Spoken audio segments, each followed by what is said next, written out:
சூப்பரா இருக்கு. ஓவரா பிட்ட போடாத. இந்த ட்ரெஸ் கல்யாணத்துக்கு முன்னாடி எடுத்தது 1008 தடவை போட்டுட்டேன்.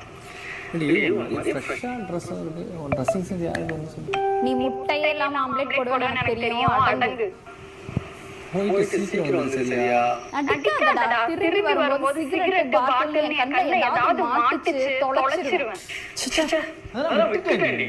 பாத்திரத்தை வர பொண்ணுக்கெல்லாம் சம்பளம் தந்தாச்சு. உன் தாராள மனசை அவகிட்ட காட்டாத. என்ன பக்கத்து வீட்டு ஆண்டிட்ட போய் பேப்பர் வந்துருச்சான்னு கேட்காத. அவங்க பேப்பரே வாங்குறது இல்ல. அப்படியே என்னதான் இருக்கும். ராத்திரியில ஃப்ரெண்ட்ஸ் கூட ஊர் சுத்திட்டு நான் ஃபோன் பண்ணும்போது வீட்ல இருக்கேன் போய் சொன்னேன். செக்யூரிட்டி நம்பர் என்கிட்ட தான் இருக்கு. ஃபோன் பண்ணி கேட்பேன் எப்ப வர எப்ப போறேன்னு. சும்மா ஃபோன் பேசுறேன் போய் பால்கனில நிக்காத. ஆப்போசிட் ஃபிளாட்ல இருந்த அந்த நார்த் இந்தியன் பொண்ணு வெக்கேட் பண்ணி போயாச்சு. சொல்லவே இல்ல. உங்ககிட்ட சொல்லிட்டு வர போவாங்களா?